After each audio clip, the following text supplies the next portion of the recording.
a silent maid. 22 years lived in the shadows of others. She was nameless in the eyes of those in power, just a hand wiping floors, a shadow gliding through the marble hallway before dawn. Then a crystal glass shattered, and everything crumbled. But that night, the night the most powerful man in America kicked her out, was the night 22 mob bosses rose from their chairs as she walked in. This is the story of a woman they thought was unworthy of sight, and the truth buried for over 2 decades. Like and comment with the city you're watching to let me know how far this story has progressed. Watch until the end, because no one can guess what lies behind the maid's mask. Leora Bennett had been invisible for so long that she'd stopped noticing it herself. That was the most honest thing anyone could have said about her.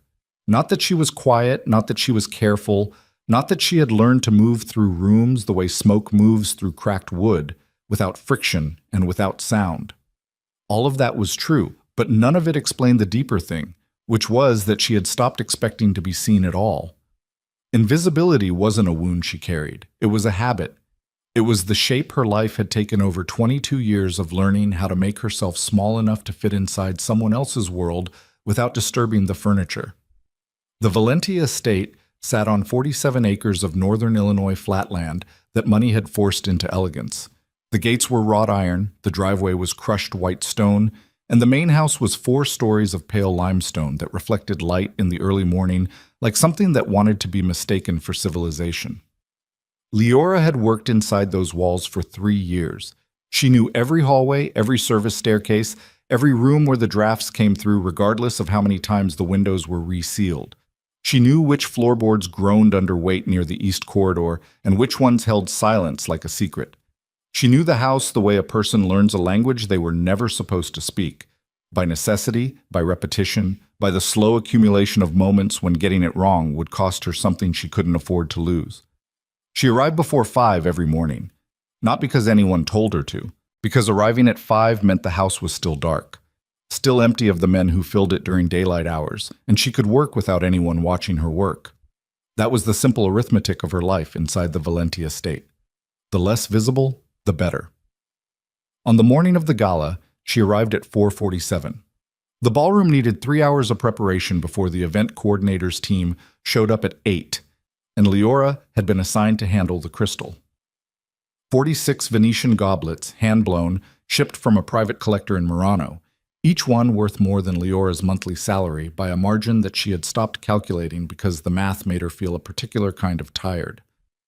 They sat in padded crates along the south wall, and she was supposed to remove them, clean them individually with dry chamois cloths, and arrange them on the long serving tables before anyone who mattered arrived. She'd done harder things.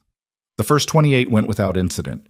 She moved methodically, left to right, lifting each goblet from the packing material with both hands, polishing the glass in slow circular motions, setting it in its designated place on the table runner with the precision of someone who understood that objects in this house existed in a hierarchy she was at the very bottom of. Outside, the sky was beginning to separate light from darkness. Inside, the ballroom was lit by a single cluster of working lights near the service entrance, and the chandeliers above her, 3 of them, each one containing 1,100 hand-cut crystals, hung dark and heavy overhead like sleeping animals. It was the 29th goblet. She would think about this later, during the hours when everything else was falling apart around her, and she would search the memory for meaning and find none. It was nothing. Her left hand adjusted its grip by half a centimeter. The chamois cloth was slightly damp from the humidity near the floor vents. The goblet tilted. Her right hand moved to correct it and moved wrong, and the crystal left her fingers and fell through 4 feet of air and met the marble floor at exactly the angle required to shatter it completely. The sound was enormous. In a silent house before 5 in the morning, it was the sound of a small catastrophe. It rang off every wall, bounced up to the dark chandeliers, and died slowly in the corners of the room. Leora stood and looked at what was on the floor, which was approximately 300 pieces of irreplaceable Venetian glass arranged in a rough circle at her feet, and she felt the specific kind of cold that has nothing to do with temperature.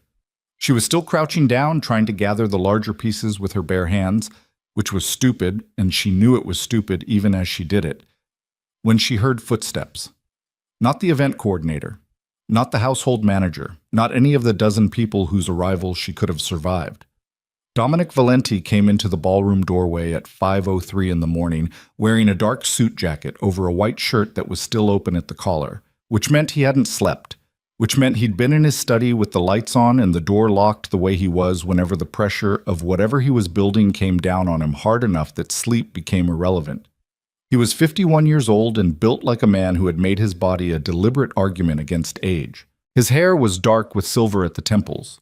His face was the kind of face that had stopped communicating surprise at some point in the last 2 decades and had settled instead into a permanent expression of controlled assessment. He looked at the floor. He looked at Leora. He looked at the floor again. She stood up. "I'll pay for it," she said. She didn't know why she said that first. It wasn't going to help. A replacement couldn't be sourced before the gala, and she knew that, and Dominic Valenti knew that, and the number itself was somewhere between obscene and pointless to calculate on a maid's salary. "Which one?" His voice was level. "The 29th.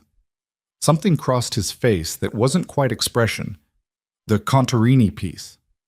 She didn't know what that meant. She understood from his tone that it was worse than whatever she'd been calculating. "Yes," she said anyway. He was quiet for a moment.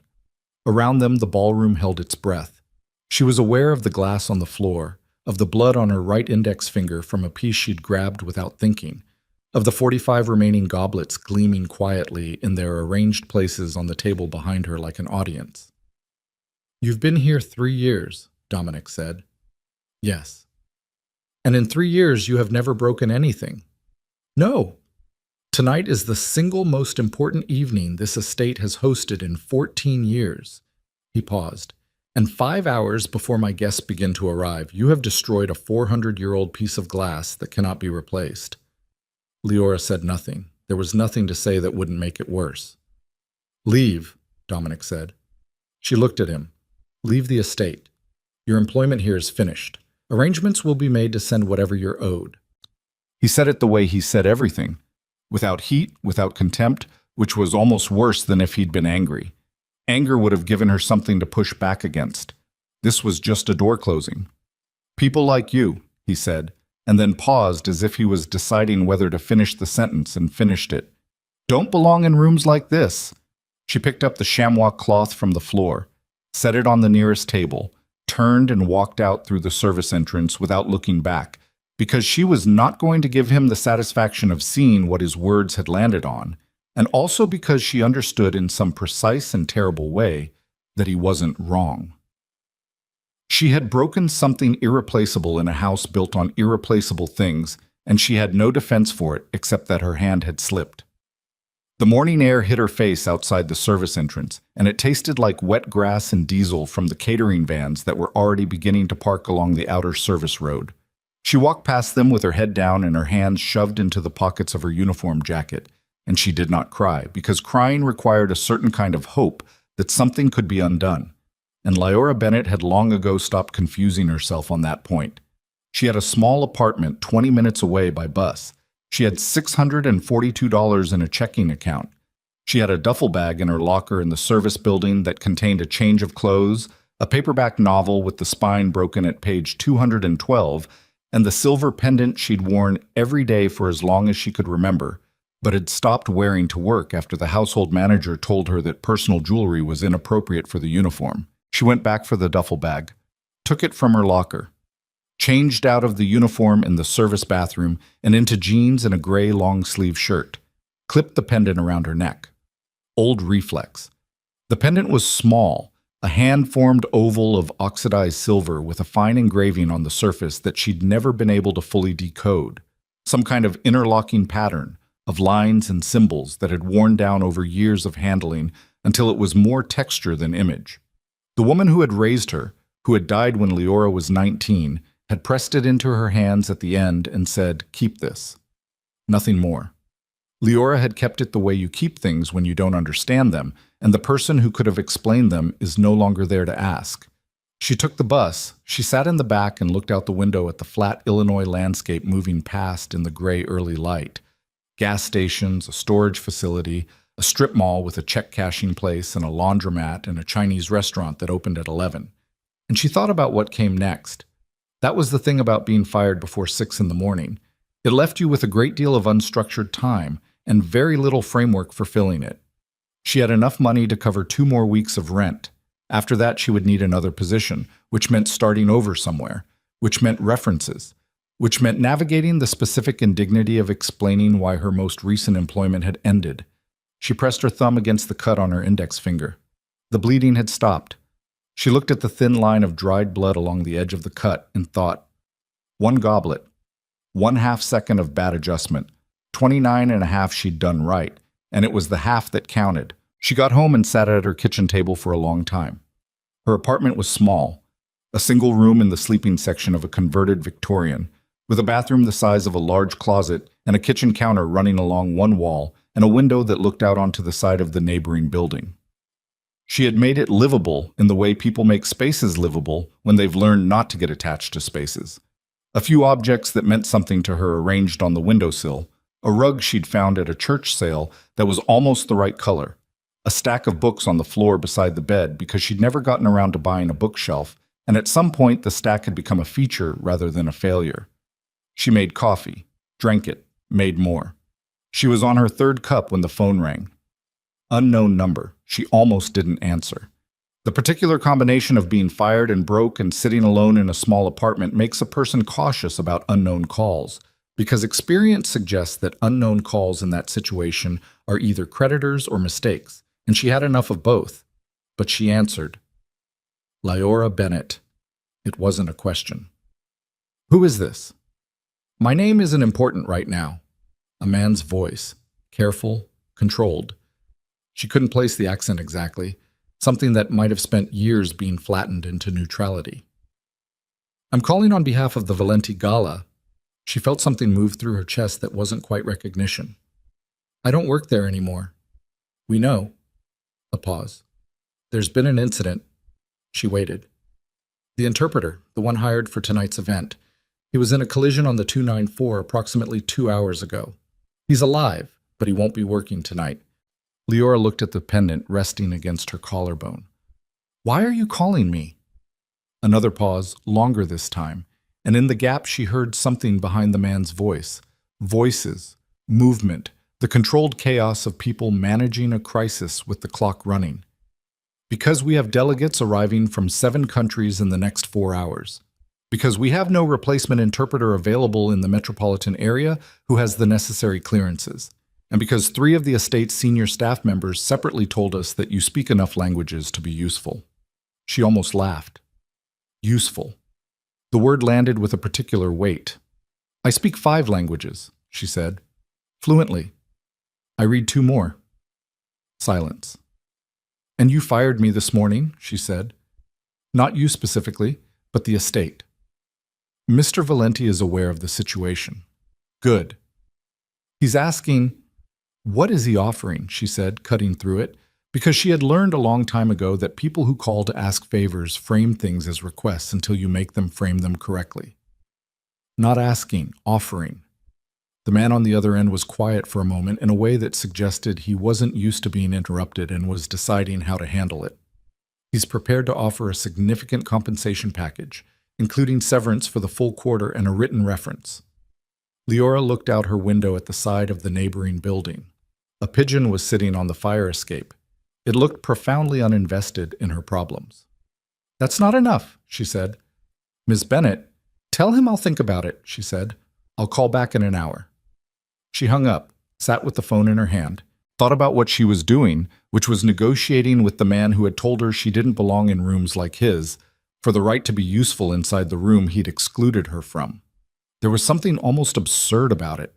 She was aware of that. She was also aware that she had $642 and 2 weeks of rent and skills that were currently being treated as a commodity by people who had previously treated them as invisible, and that commodities had prices. She thought about her mother, the woman who had raised her. Not her birth mother. She'd never known her birth mother. That was a door she'd stopped standing in front of years ago. But the woman who had given her 5 languages and a silver pendant and a specific, almost ferocious insistence that Lyora learn to read rooms before she decided how to move through them. Read the room, then decide your price. She picked up the phone and called back.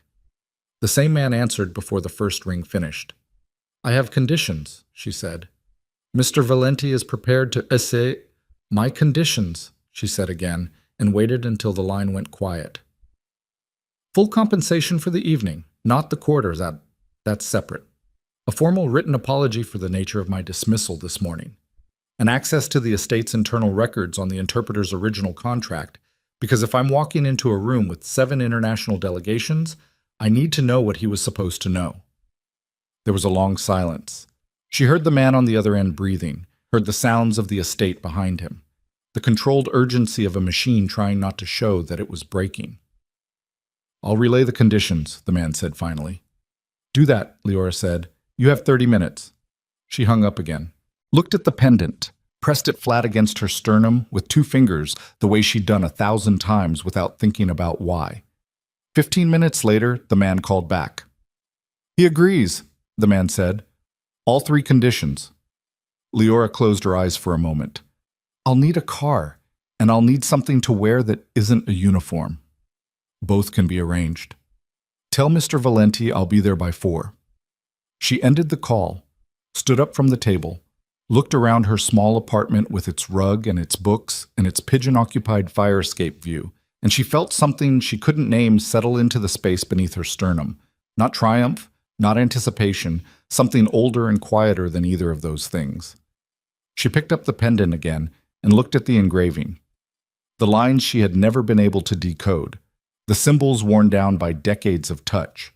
She didn't know yet what it meant. She didn't know what was waiting for her in that ballroom, behind the crystal lights and the international delegations and the men in their expensive suits who controlled the kind of power that moved in the dark between legal structures. What she knew was this. She had left that estate through the service entrance at 5:15 in the morning without looking back. She would return through the front. The car arrived at 3:40. It was black, long, driven by a man who introduced himself as Marco and then said nothing else for the entire drive. In the back seat, Leora wore a silver evening gown that the event coordinator had sourced from somewhere and sent ahead. It fit imperfectly across the shoulders, too long at the hem, pulled slightly at the waist. But when she stepped out of the car in front of the Valenti estate at 4:08 in the afternoon, under the pale autumn sky with the white stone driveway spread before her, she did not pull at the fabric or adjust the hem or do any of the things that announce a person is uncomfortable in what they're wearing. She walked toward the front entrance with her hands loose at her sides and the silver pendant catching the light at her throat. The first of the international delegations was already inside. She could hear voices in multiple languages filtering through the open main doors, Italian, Portuguese, something Slavic she placed as Slovak.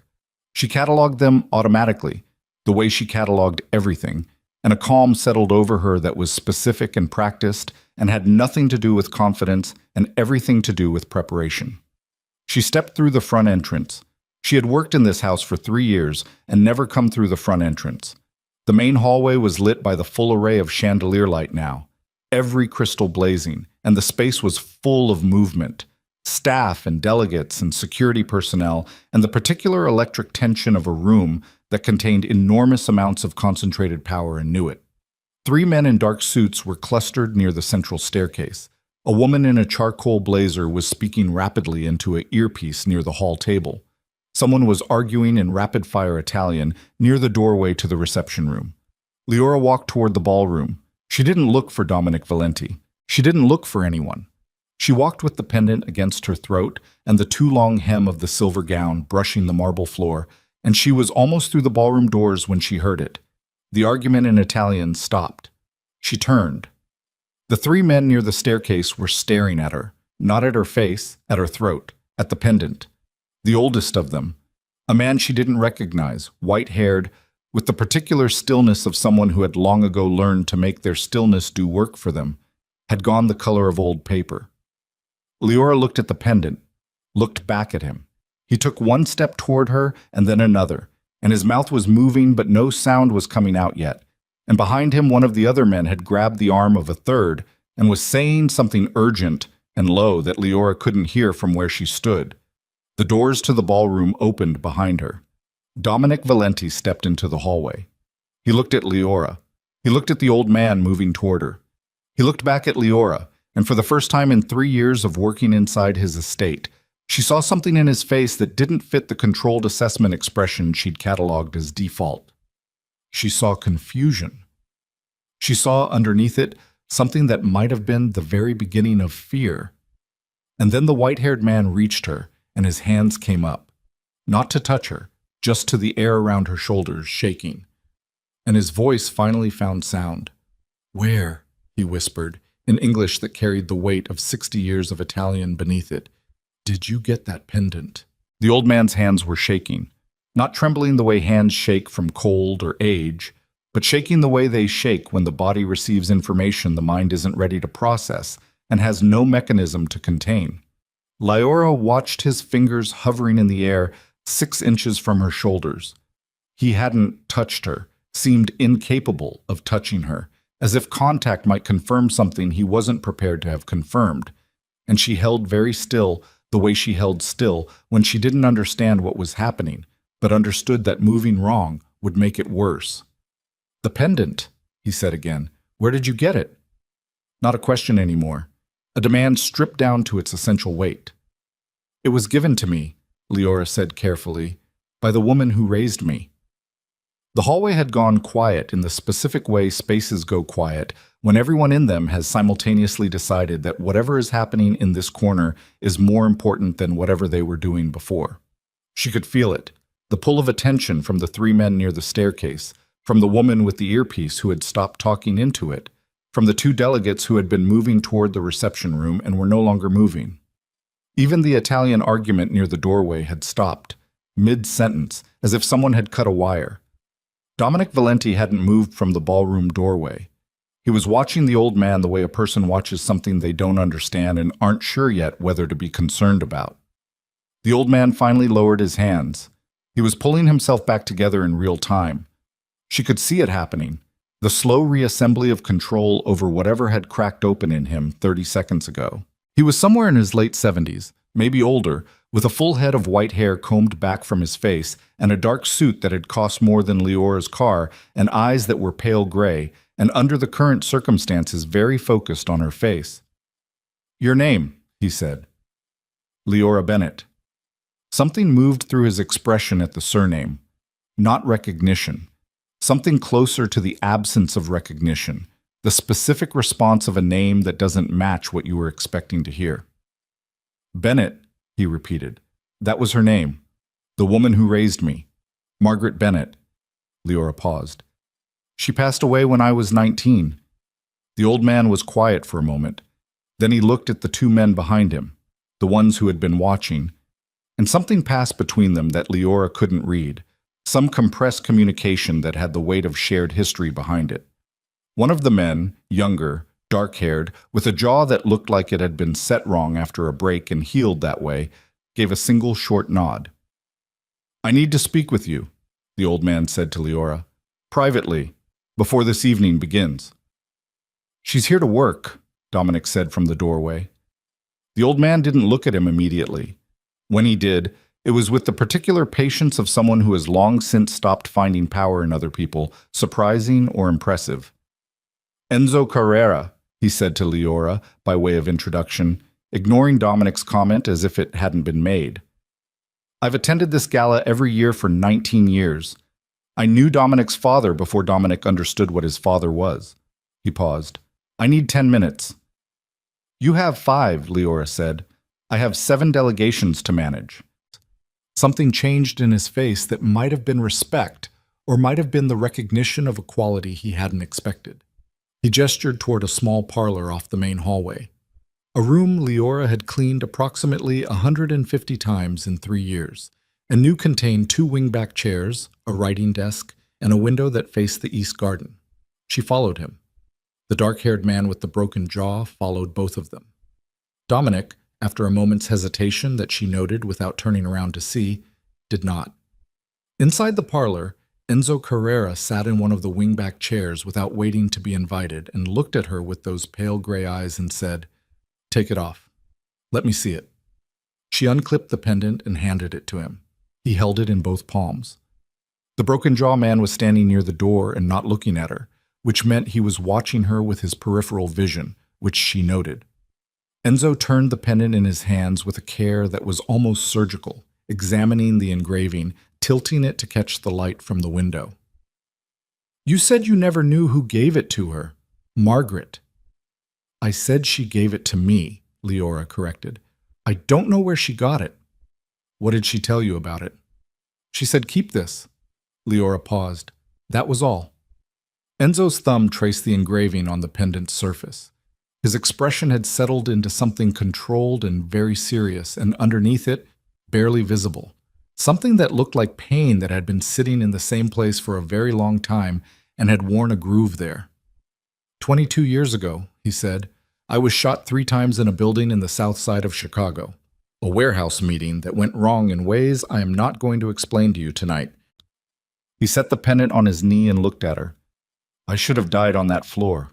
Myself and 5 other men should have died on that floor. Instead, a woman arrived. We never learned how she knew. Someone must have called. We never found out who. And she treated our wounds for 4 hours. Without equipment. Without backup. Without any guarantee that we would let her walk out of there when she was finished. Leora said nothing. She was a physician, Enzo said. An emergency physician. Young, early 30s maybe. She wore that pendant the entire time. I was conscious for approximately half of those 4 hours, and I spent most of that half looking at it because looking at it was easier than thinking about the holes in my body. He picked the pendant up again. When she left, I asked her name. She said it wasn't relevant. I asked her what she wanted in return. She said nothing. He paused. I have never in my life encountered anyone who wanted nothing in return. Maybe she just wanted you to not be dead, Leora said. Enzo looked at her for a moment. Yes, he said. Maybe. He held the pendant out to her. The other 5 men who were in that room are attending this gala tonight. All 5 of them.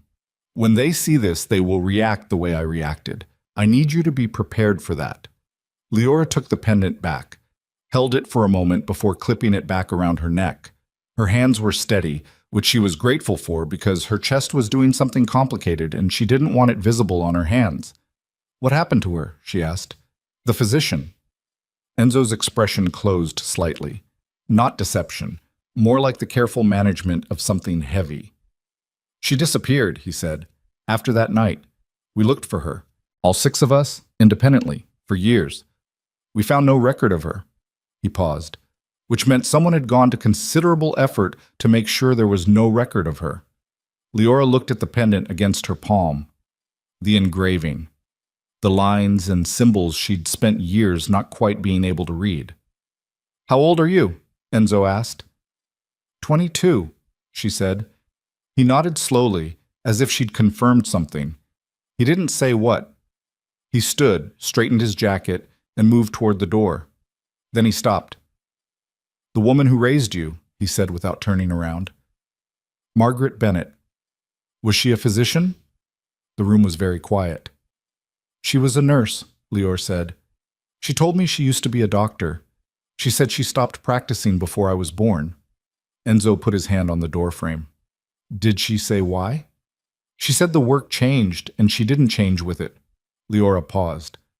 I thought that meant something about medicine, about the industry.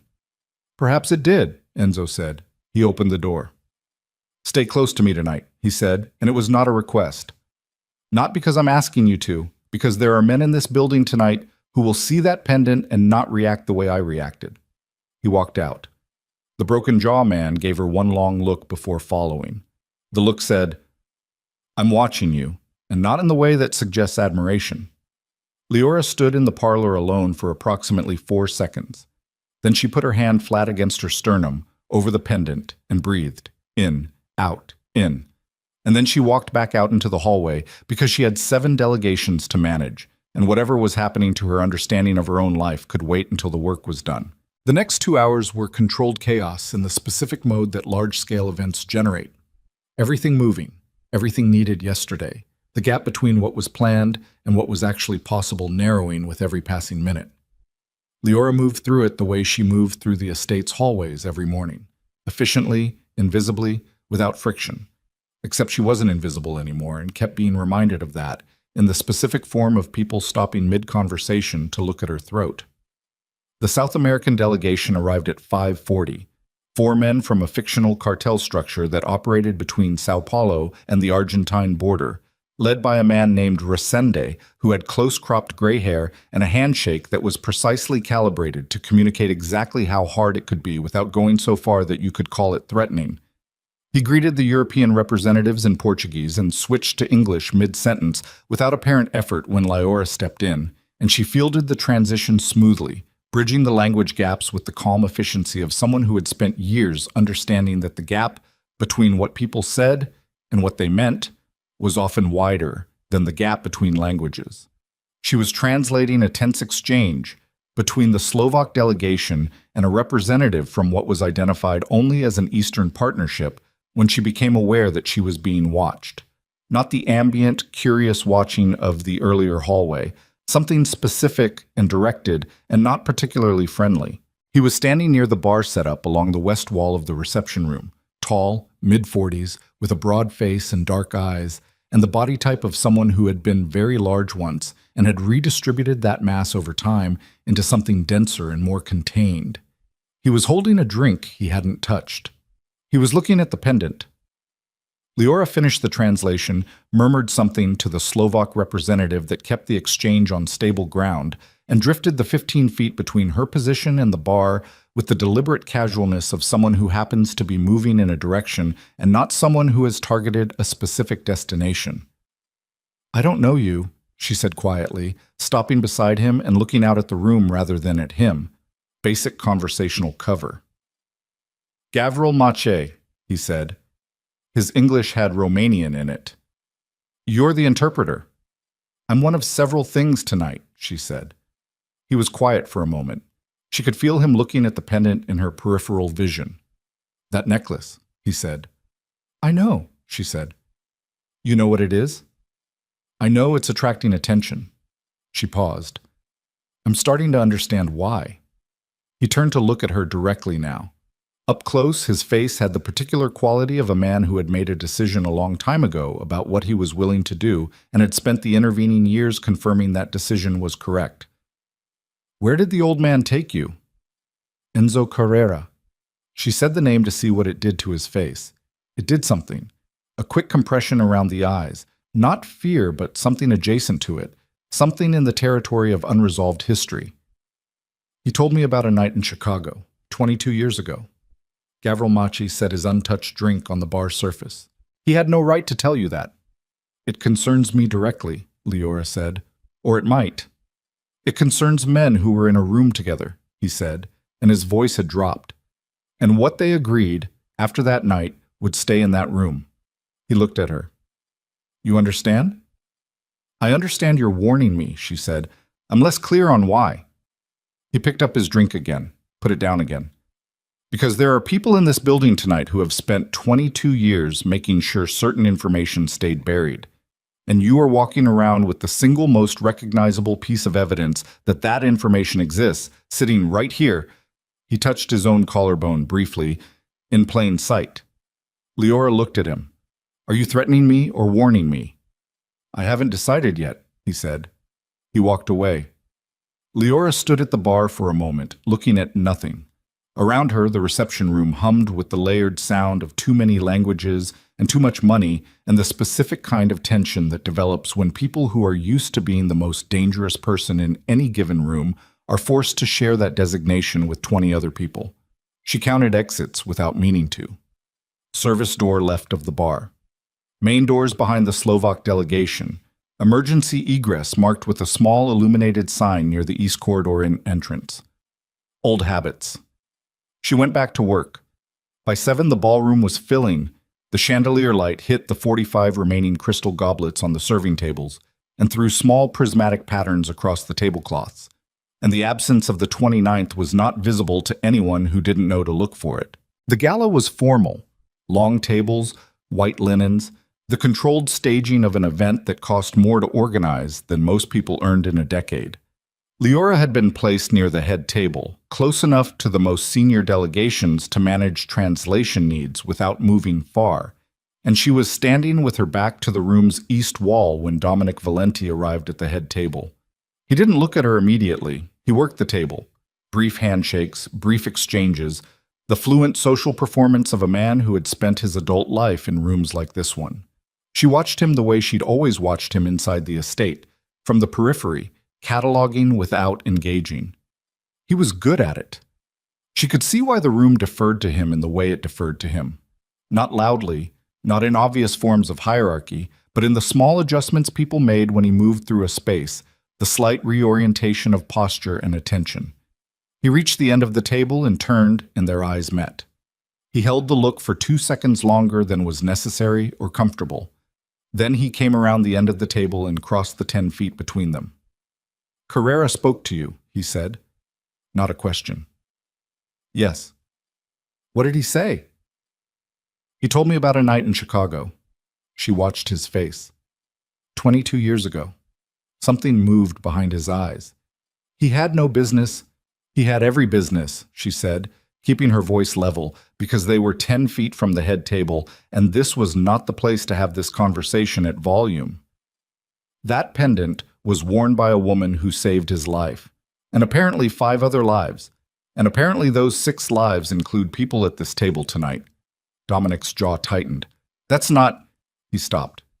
"Reset. That story is more complicated than Carrera made it sound." "Most stories are." He was looking at the pendant now. "When did she give it to you?"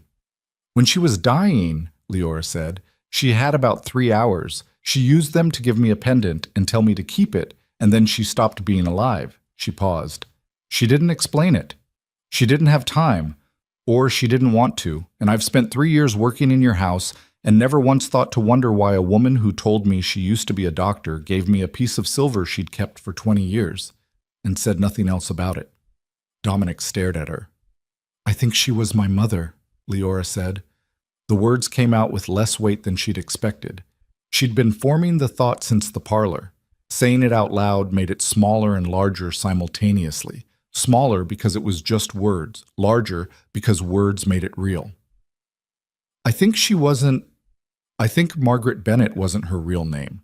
I think she was hiding, and I think whatever she was hiding from had something to do with that room in Chicago and the 6 men who were in it." Dominic was very still. Around them the gala proceeded. Conversations in 5 languages, the controlled orchestration of an event that existed to maintain the illusion of civilized arrangement between people who operated outside any civilization's rules. None of it touched the 10 feet of space between them. "There are people here tonight," Dominic said slowly, "who are not going to want that story told." "I know," she said. Gavril Mache already made that point. His expression shifted sharply. "He spoke to you." "Briefly." "What did he say?" "He said there were people here who had spent 22 years keeping certain information buried.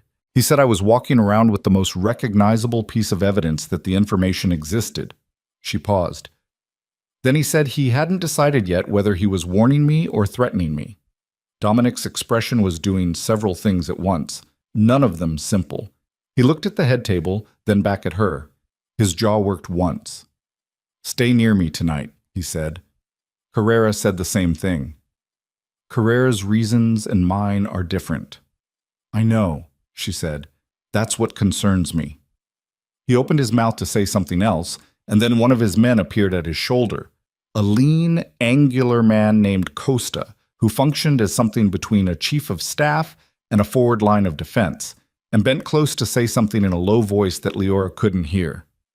Whatever it was, it changed Dominic's face completely. He straightened, looked at Leora with an expression that had been stripped of the controlled assessment quality she was used to and replaced with something that was much less managed and much more urgent. "The delegate from the Eastern Partnership," he said quietly, "the one your Slovak translation was for." "Mircevic," she said. "Victor Mircevic." "He's been asking about you specifically." Dominic paused. "Not about the interpreter. About you. By name." The room noise continued around them. Somewhere near the head table, a delegate laughed at something, and the laugh was too loud for the space. The chandeliers blazed. The 45 crystal goblets caught light and scattered it. "He knows your name," Dominic said, "and you have never met him." Leora looked across the ballroom at Viktor Mirshevich, who was standing at the far end of the head table with a glass of water and an expression of mild social engagement that was so perfectly calibrated to convey harmlessness that it was, to anyone who knew how to read rooms, the most alarming thing in the building. He looked up. He looked directly at her. He looked at the pendant, and he smiled. It was the smile of a man who has spent a very long time waiting for something to arrive and has just watched it walk through the door. Leora's hand moved without thinking to the pendant at her throat. Her fingers closed around it. The silver was warm from her skin. Across the ballroom, Viktor Mircevich set down his water glass, said something quiet to the man beside him, and began to move in her direction with the unhurried certainty of someone who has already decided how the next 10 minutes will go. And in that moment, with the chandelier light blazing above her and 7 delegations shifting around her and Dominic Valenti 3 feet to her left, and the pendant burning warm in her closed fist, Leora Bennett understood with the particular clarity that arrives just before everything changes that whatever her mother had been running from for 22 years had just found its way back. Viktor Mircevich moved through the ballroom the way water moves through a crack in concrete, without urgency, without apparent effort, finding the path of least resistance and taking it with complete confidence that the crack would widen ahead of him. Leora watched him come. She had approximately 12 seconds before he reached her. She used them the way she used most things, efficiently, without waste. She noted the angle of his approach, which kept the head table between him and Dominic's direct line of sight. She noted the man he'd spoken to before moving, who had now positioned himself near the main ballroom doors in a way that looked casual and wasn't. She noted that Gavril Mache, who had been near the bar 20 minutes ago, was no longer near the bar. She dropped her hand from the pendant. Rule 1 of rooms like this: don't let them see what you're protecting.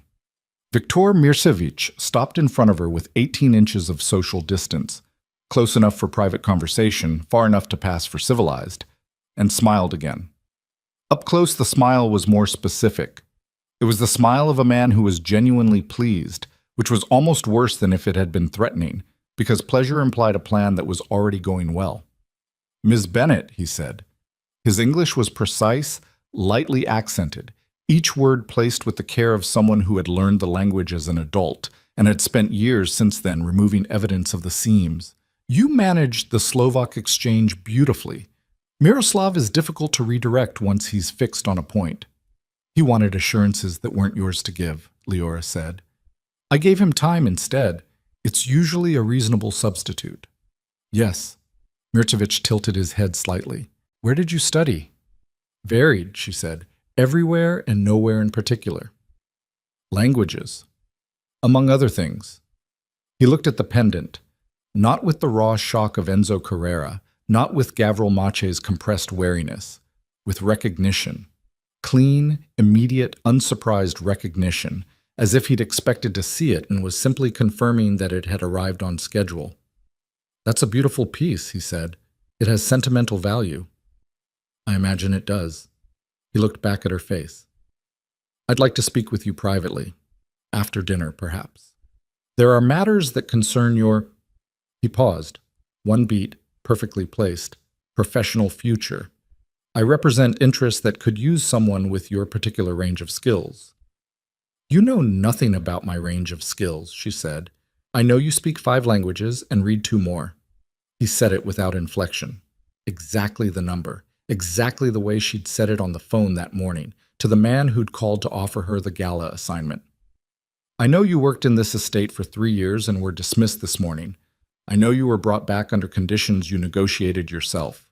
He paused. "I've been watching this situation for some hours, Ms. Bennett. I like to be prepared." The pendant was warm against her sternum. She did not touch it. "You have a great deal of information about someone you've never met," she said. "Not never," he said. Something cold moved through her chest. "We've never met," she said, and her voice stayed level, which took something she wasn't sure she had. "No," he agreed, "not you and I. But I knew your mother." The ballroom noise continued. Somewhere a delegate laughed. Silverware contacted crystal. The chandeliers blazed without opinion above them. And Leora stood in the middle of all of it and felt the floor shift under her, the way floors shift in the moment before you understand that what you thought was solid ground is not. "You have 1 minute," she said. "Say what you came to say." Something moved across his face that might have been appreciation. "Elena Vasari," he said. That was her name. Not Margaret Bennett. Elena Vasari, born in Trieste, trained in emergency medicine at the University of Bologna, recruited in 1997 by a private intelligence network that operated between Western Europe and the American organized crime structure. He paused. She was extraordinary, genuinely. I want you to understand that I'm not diminishing her. Keep going, Leora said. She was recruited to serve as an embedded operative, medical cover. She moved through environments that required someone who could provide emergency care without raising official attention. Events, negotiations, moments of violence that couldn't involve hospitals or public record. She was, for 4 years, one of the most valuable assets the network possessed. He stopped. And then, in 2003, during an operation in Chicago, she made a choice that the network had not authorized. She saved 6 men, Leora said. She saved 6 men, Mirsevich confirmed. And in doing so, she documented what she found in that building. Not just wounded crime bosses, evidence, financial records, communication logs, the operational structure of a conspiracy that had been running inside the leadership of 3 major crime families for 11 years. He looked at her steadily. Evidence that would have destroyed careers, ended alliances, and exposed people who had enormous amounts to lose. He paused. Including the people who ran the network she worked for. Leora was very still. She didn't disappear because she was protecting herself, Mirsevich said. She disappeared because the network helped her disappear, because they needed the evidence she'd copied, and they needed her silence, and the arrangement they offered her was a new identity, a child, and her life. He said the last word with complete flatness. She accepted. The word child landed somewhere in Leora's body below the level of thought. She felt it before she processed it. A child, she said. You, he said simply. She wasn't your biological mother. You were the daughter of a man killed in that Chicago building, a peripheral figure, no one significant. But he died in the ambush and left behind an infant, and Elena Vasari took you when she disappeared because, he paused, we were never entirely sure why. Sentiment, perhaps? Or because she understood that a woman with an infant is less interesting to look for than a woman alone. Leora looked at him. She looked at him the way you look at something you are trying to see the full dimensions of before you decide what to do about it. Why are you telling me this? She said. Because the evidence she copied still exists, Viktor Mirchevich said. And I believe she left it with you. The silence between them lasted 4 seconds, long enough to matter. I don't have any evidence, Leora said. I have the clothes I'm wearing and $642 and a pendant that turns out to be more complicated than I understood this morning. Mirchevich looked at the pendant. Yes, he said, the pendant. Something in his tone, the particular quality of patience in it, the sense of a man who has arrived at the destination he's been traveling toward for a long time and is in no hurry now that he's here, made the back of Leora's neck go cold. She looked down at the pendant, the engraving she'd spent years not quite being able to read, the lines and symbols worn down by decades of handling. It's in the pendant, she said. Not a question. Elena was a careful woman, Mirchevich said. Micro-engraving technology existed in 2003 in limited but functional forms. The visible engraving is decorative. Beneath it, at a scale not visible to the naked eye, is a cipher. He paused. We've known this for 22 years. We've spent 22 years trying to locate it. And now I've walked into the room wearing it, Leora said. You've walked into the room wearing it, he confirmed. She looked at him. She looked at the pleasant social expression on his face, the calibrated warmth of a man conducting a business transaction in the middle of someone else's formal dinner. She thought about Enzo Carrera's shaking hands. She thought about Gavril Mache and his unfinished decision about whether he was warning her or threatening her. She thought about the man near the ballroom doors who was positioned the way security positions itself when it's not actually there for security. What do you want? she said. The pendant, he said. In exchange, I can offer you something considerably more valuable than $642. I can offer you the full account of your mother's life, not the partial version, not the sanitized version that 6 crime bosses have been carrying around for 2 decades. The real account. Who she was, what she built, why she made the choices she made. He paused. Don't you want to know? It was, she recognized, an expertly constructed offer. It was built from the specific material of what she actually lacked, shaped to fit the exact dimensions of the thing she'd carried without being able to name it for 22 years, and delivered by a man who had clearly spent considerable time thinking about exactly what she would find impossible to refuse. I want to think about it, she said. Of course, he said with the ease of a man who knows his offer has already landed. Enjoy dinner. He moved away toward the head table, smooth and unhurried, and Leora stood in the middle of the ballroom with the pendant warm against her skin and her hands loose at her sides and her mind doing several things simultaneously. Cataloging exits, calculating distances, reviewing everything Enzo Carrera had said in the parlor, and sitting with the specific cold weight of understanding that she had walked into this building wearing the single object that everyone in this room wanted, and not one of them had told her the truth about why. She found Dominic Valenti at the edge of the head table 2 minutes later and put herself next to him without preamble. Mirsevich, she said quietly. What do you know about him? Dominic's jaw tightened. He'd been watching the interaction from across the room, she realized. Viktor Mirsevich represents a consortium that operates between Eastern Europe and Southeast Asia. Financial structures, primarily. Legitimate on the surface. He paused. My father did business with them for 6 years before he died. He stopped and didn't tell me why. Your father was in Chicago in 2003, Leora said. Dominic went very still. The ambush, she said. 6 men in a warehouse. Enzo Carrera and 5 others. Your father was one of them. His face. She watched what happened to his face when that information arrived. It wasn't surprise, exactly.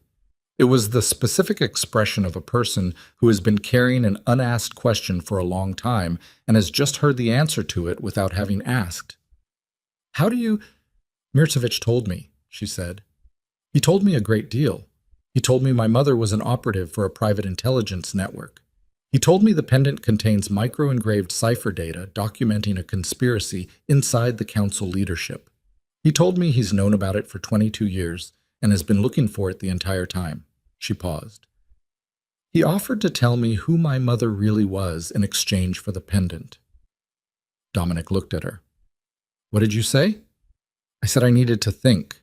She looked at the room. I was buying time. You're not going to give it to him. I haven't decided anything, she said. What I know is that 3 separate people in this building have told me to stay close to them, and each of them has a different reason, and I don't fully trust any of the reasons. She looked at him directly, including yours. Dominic held her gaze. My reason is... Don't tell me what your reason is, she said. Show me. She paused. Carrera said there are people in this building who won't react the way he reacted. He said some of them have spent 22 years keeping this buried. Who? I don't know. Your father was in that room.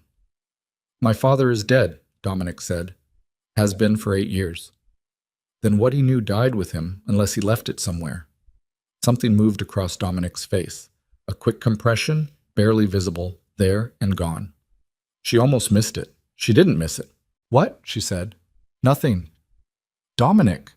It was the first time she'd used his name without the formal address. It landed differently than she'd expected. Something shifted in his posture, a degree of rigidity she hadn't noticed until it moved. He left papers, Dominic said, when he died. I couldn't read most of them. Some were encrypted. Encrypted how? I don't know. I hired people. They said it was a cipher format they'd never encountered. He paused. I put them in the estate safe 8 years ago, and I've looked at them approximately 6 times since then, and I've never been able to make them mean anything. Leora looked at the pendant. Let me see them, she said. Now? After dinner, she said, when Mirkovich expects me to be deciding whether to take his offer. She paused. Where's the safe? 3rd floor, east study. Key? He reached into his jacket pocket without apparent hesitation, which surprised her, and produced a small flat key on a plain ring. He held it for a moment, looking at it, then held it out to her. She took it. She was moving away from the head table when Costa appeared again at Dominic's shoulder, and this time she caught the words before Dominic's posture cut off her angle. 2 words, spoken fast, urgent, low. Mercevic's people. She kept walking. She didn't run. She moved through the ballroom at the pace of someone with a purpose that is normal and unremarkable, past the Slovak delegation and the South American table and the bar where Gavril Mache had stood and was again standing, and this time when their eyes met, he was not ambiguous. His expression was the expression of warning without the option of neutrality. She did not stop. The east corridor was off the main ballroom through a service door that was propped open for staff passage. She went through it and moved along the corridor toward the main staircase, and she was at the foot of the stairs when she heard footsteps behind her. Not fast, not running, but deliberate and not trying to be quiet. She went up. 3rd floor. The east study was the second door on the right, and she'd cleaned it every Tuesday for 3 years, and she knew that the safe was behind the painting of the Illinois flatlands above the writing desk, and that the light switch inside the door was on the left, and that the floorboard directly in front of the desk made no sound at all. She opened the door, hit the switch, closed the door behind her. The safe was where she remembered it. She moved the painting, put the key in. It didn't turn. She stood with the key in the lock for 2 full seconds, telling herself to breathe, telling herself that a wrong key was a problem with a solution, telling herself that Dominic Valenti had handed her this key without hesitation and had a reason for it. And then she looked at the key more carefully and saw that it wasn't a safe key. It was flat and plastic-edged, a magnetic strip key, the kind used for lockboxes rather than combination safes, and she looked at the room with different eyes. Not the safe. She found it in 4 minutes. Bottom drawer of the writing desk, a small steel lockbox she'd seen every Tuesday for 3 years and classified as office equipment and never questioned. She ran the key's magnetic strip along the sensor. The box clicked open. Inside, a manila envelope, sealed, aged at the edges. And on top of the envelope, in handwriting she didn't recognize, 4 words. For the girl. Eventually. Her hands were not steady anymore. She picked up the envelope. It was heavier than it looked. She ran her thumb along the seal, which had dried and was beginning to separate at one corner, and she was pulling it open when the study door opened behind her. She turned. It wasn't Dominic. It wasn't Mircevic or Costa or any of the men she'd been cataloging all evening. It was Enzo Carrera. Pale gray eyes, white hair. The specific stillness of a man who has made a decision and arrived at the location the decision required. Behind him, filling the doorway, was the broken jaw man. And behind the broken jaw man, barely visible in the corridor light, 2 more figures she didn't recognize. "Put the envelope down," Enzo said. His voice was quiet and without inflection. The voice he used, she understood now, when he was completely serious. "Put it down and step away from the desk." Leora looked at him. She looked at the envelope in her hands, at the 4 words on top of it in handwriting she didn't know, at the pendant at her throat and the key in her other hand and the 47 acres of Dominic Valenti's estate outside the window. "You told me to stay close to you," she said. "I told you many things," he said. "Some of them were true." The room was very small, and there were 4 of them in the doorway, and she had an envelope and a magnetic key and a pendant containing 22 years of buried truth. And Enzo Carrera was looking at her with the expression of a man who had spent 2 decades mourning a legend and had just discovered that the legend had left something behind that he could not afford to let anyone else read first. "Enzo," she said, "the woman who saved your life, she was my mother." "I know," he said, "and you're standing in that doorway." Something moved across his face. Real, this time. Not the managed pain from the parlor, not the controlled shock from the hallway. Something raw. "There are names in that envelope," he said, "that cannot come to light, not because of me, because of what comes after, if they do. You understand? The men those names connect to, the structures they're embedded in, what gets set in motion is not something that ends cleanly. It ends in what?" she said. "Say it." He was quiet for 4 seconds. "In a great deal of people dying who don't deserve to," he said, finally. Your mother understood that. It's why she buried it instead of using it.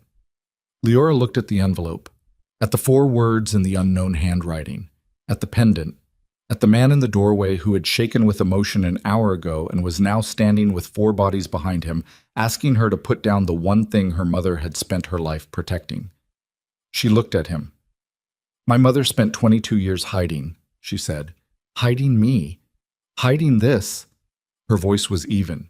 She was working very hard to keep it even.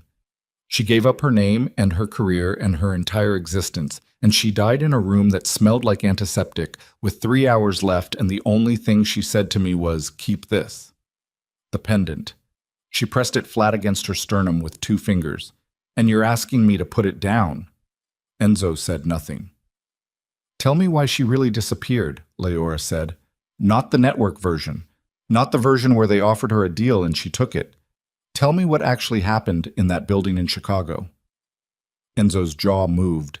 Set. Tell me, she said, or I'm reading this envelope right now with all 4 of you watching, and whatever's in it goes into the ballroom with me when I walk back. Enzo Carrera closed his eyes. It lasted 1 second, maybe less. But Leora saw it. The brief surrender of a man who has been carrying the weight of a specific silence for 22 years and has just been told the price of continuing to carry it and is calculating whether he can still afford to pay. He opened his eyes. She didn't disappear because of a deal, he said. His voice was different now, lower. The management had come out of it, leaving something that sounded like a man talking rather than a position being defended. Behind him, the broken jaw man shifted his weight. One of the figures in the corridor moved slightly. Enzo held up one hand without looking back, and the movement stopped. She found something in that building that wasn't part of what she was sent to document, he said. Financial records? Yes. Communication logs? Yes. But there was a secondary file. Names of people inside our own structures, inside the families, inside the councils, who had been feeding information to Mirkovic's network for years. Not years. A decade. He paused. 11 years of systematic infiltration. People we trusted. People we sat across tables from and made agreements with and believed the agreements meant something. And she copied all of it, Leora said. She copied all of it. And then she walked out of that building, and instead of giving it to the network that employed her, she went dark. He looked at the envelope in Leora's hands. Because she understood what the network would do with it. Not expose the traitors, use them, leverage them, turn the evidence into a mechanism for control, and use that control indefinitely. So she took it with her. So she took it with her, Enzo said. And the network burned her file and told us she'd been extracted. And we believed it because the alternative, that she had outsmarted everyone in 3 separate criminal organizations simultaneously and walked away with the single most dangerous document any of us had ever generated, was not something we were prepared to believe about a woman we had last seen covered in our blood on a warehouse floor. Leora looked at the envelope. For the girl. Eventually. Her father's handwriting, she realized. Not her mother's. Her father. The man who had died in that building. The peripheral figure. The one nobody had considered significant enough to mention until Mircevic used him to explain her existence. Her father had written those 4 words on an envelope that had been sitting in Dominic Valenti's safe for 8 years, which meant Dominic's father had been holding it, which meant Dominic's father had known and had chosen, for reasons she didn't yet understand, to keep it rather than use it or destroy it. What's his name? She said. My father. Enzo's expression shifted. Leora. His name. A pause. Sandro Vasari, he said. Elena's husband. They worked together, initially. He was lower level. Logistics, not operations. He was not supposed to be in that building. He was there because Elena was there, and he didn't trust the situation. Enzo paused. He was right not to trust it. He died in the first minutes of the ambush. Elena kept working. She was in the process of saving the rest of us when she found the secondary file on a laptop that belonged to one of the dead men. Sandro Vasari. She held the name the way you hold something fragile. Carefully, not yet sure of its weight. Why does Mircevic want it now? She said. After 22 years. Because the men whose names are in that file are no longer mid-level operatives, Enzo said. They've spent 22 years advancing. Some of them are in this building tonight. Some of them now control structures that Mircevic's network needs access to. And whoever holds that evidence holds the ability to either expose those men or own them. He looked at her steadily. Mircevic wants to own them. Leora looked at the envelope, at the pendant, at the door. "And what do you want?" she said. Enzo was quiet for a moment that had the quality of genuine consideration rather than performance. "I want them exposed," he said. "I want the names made public to the council tonight, in front of every delegation, so that what happens to those men happens in the open and not in a room somewhere that nobody else ever hears about." He paused. "I want what Elena intended, not what the network intended, what she intended." "You don't know what she intended." "No," he said, "but I know what she did. And what she did was leave the evidence with the one person in the world she trusted to make the right choice with it." He looked at her directly. "She left it with you." The room held that statement for a moment. Then the shooting started. It came from below. Two fast concussive sounds that weren't gunshots exactly, more like gunshots heard through floor and stone, muffled by distance and architecture, but unmistakable in their category. The broken jaw man moved instantly, spinning toward the corridor. One of the figures behind him had already gone. Leora moved. She didn't think about it. She pulled open the bottom desk drawer, dropped the envelope and the lockbox back in, slid the drawer closed, and was around the desk and at the study's secondary door, the one that opened into the adjoining sitting room, which had its own corridor access, before Enzo had finished turning back to look at her. Leora. She was through the door. The sitting room was dark. She didn't hit the light. She knew this room. Every Tuesday, 47 minutes, including the baseboards, and she moved through it in the dark by memory.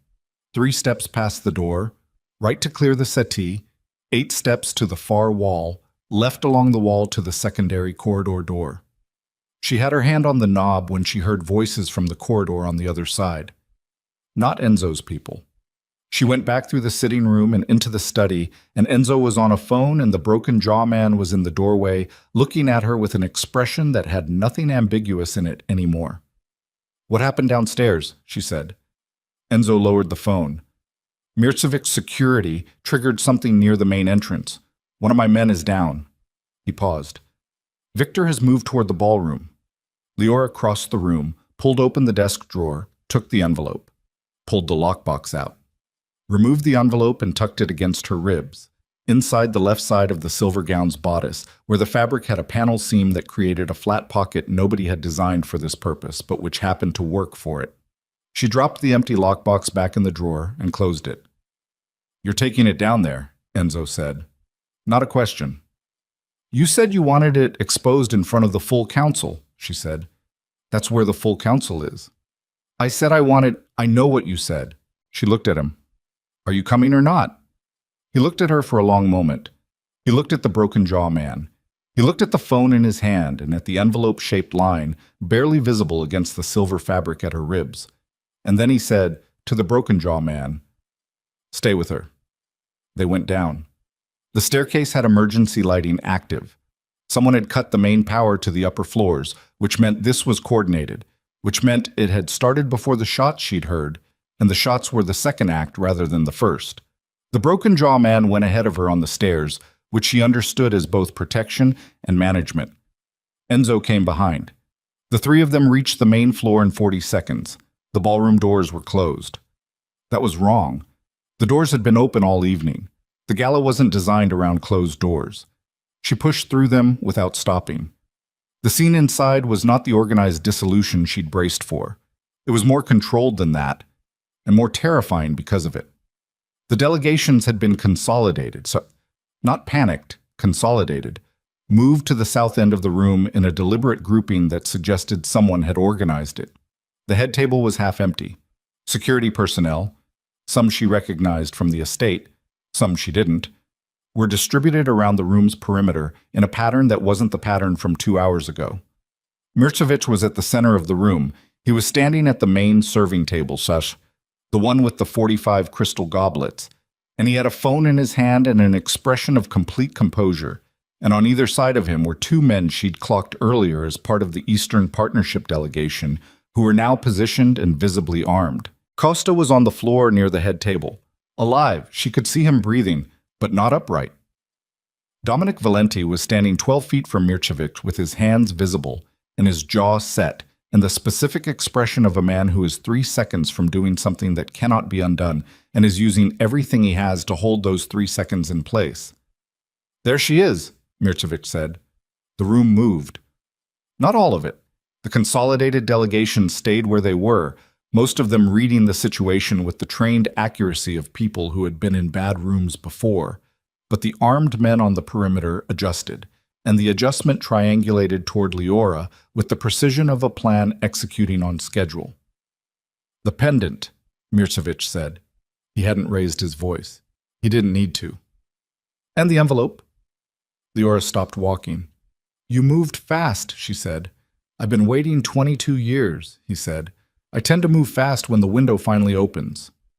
"Costa," Dominic said, without moving his eyes from Mircevic. "How many of your people are in this building?" 11, Mircevic said, answering for himself. "Your estate's security is neutralized, not harmed. I'm not here for bloodshed. I'm here for property." He looked at Leora. "Property that has been missing for longer than you've been alive." "It's not your property," she said. "It documents transactions that my network managed," he said. "That makes it mine by any reasonable metric." "It documents traitors," she said. "That makes it everyone's." Something moved through the room.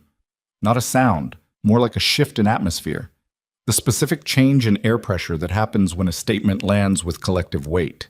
She saw it in the delegations at the south end. She saw it in the way two of the perimeter men exchanged a look that hadn't been on their faces 3 seconds ago. Mircevic saw it too. His composure didn't break, but it compressed slightly, a degree of tightening around the eyes. "The envelope," he said. "Now." "No," she said. In her peripheral vision, Dominic moved. Not toward Mircevic, toward the left, a subtle repositioning that she read as preparation. The broken jaw man beside her had gone very still in the specific way of someone waiting for a signal. Enzo Carrera had stopped 2 steps inside the ballroom doors and was scanning the room with the eyes of a man building a calculation. One of the perimeter men started toward her. "Wait," said Gavril Mache. He stepped out from the south end cluster, out of the consolidated delegations into the open floor. He looked, under the chandelier light, like a man who had reached the end of his patience with a situation he'd been tolerating for too long. He was looking at Mircevic. "Victor," he said, "we are not doing this." "Gavril, we are not doing this in front of every family represented in this room." His voice was controlled and very hard. "You told me tonight was about a quiet recovery. You told me." "The situation changed," Mircevic said. "You pulled weapons in a room with 7 international delegations," Gavril said. "That's not a change situation, that's a catastrophe. It's managed. It's not managed." Gavril looked at the perimeter men, at the 2 flanking Mircevic, at the room in general. "Nothing about this is managed. You've just handed every family here a reason to consider your network a threat to their own stability." He paused. "And when families feel threatened, I understand how families respond," Mircevic said, and there was an edge in his voice now, the first edge she'd heard from him all evening. "I've been managing them for 30 years. "Then manage this," Gavril said. "Stand down. Let the girls speak. Let the evidence be heard. And let the council decide what to do with it the way councils are supposed to decide things." The silence that followed was the kind that happens when a room full of dangerous people are all making the same calculation simultaneously, and none of them have reached a conclusion yet. Leora looked at the pendant. She looked at the envelope outline against her ribs. She looked at Dominic, who was looking at her, and at Enzo, who was looking at Mircevic, and at Gavril Mache, who had apparently decided, finally, what he was doing. "Warning," she thought. "He was warning me." "You planned this," she said to Gavril. Not accusing, confirming. He looked at her. "I planned for the possibility." "You knew about the pendant before tonight." "I knew Elena Vasari had a daughter," he said. I didn't know who or where until 3 weeks ago. When I found out, I requested an invitation to this gala." He paused. "I was one of the 6 men in that building in Chicago." She looked at him. "You were in the building." "I was the one who called Elena," he said. "I called her because I was dying, and I knew what she was, and I knew she might come." He paused. "She came." The room was so quiet she could hear the crystal vibrating faintly above her, the chandeliers responding to some vibration from below, some structural frequency produced by too much weight and tension concentrated in one space. "She saved your life," Leora said, "and you spent 22 years not telling anyone who she was." "I spent 22 years not knowing what she'd taken with her," he said. "When I found out, 3 weeks ago, I came here because I needed to be in the room when it came to light." He looked at Mirsevich. "I did not agree to an armed extraction." Mirsevich looked at him for a long moment. His composure had settled back into its default position. Managed, pleasant, calibrated. "The evidence that document contains," he said, "exposes 8 individuals currently operating at senior levels inside 4 of the families represented in this room. You understand what that does to the architecture of every arrangement we've built for the last decade." "Yes," Gavril said, "and you still want it read." "Someone has to clean the house," Gavril said. "Your network has been using those 8 individuals like instruments for a decade. Do you understand what I'm telling you? They're not traitors because they chose to be. They're traitors because your network made them traitors and then held the making over their heads." He stopped. "That ends tonight, or it ends worse later. Those are the options." Mirsevich was quiet. He was doing the calculation. She could see it, the actual work of it happening behind the composed surface, the running of numbers and scenarios and exit positions and what each outcome cost. She reached inside the bodice panel and pulled out the envelope. Every eye in the room went to it. It wasn't dramatic looking.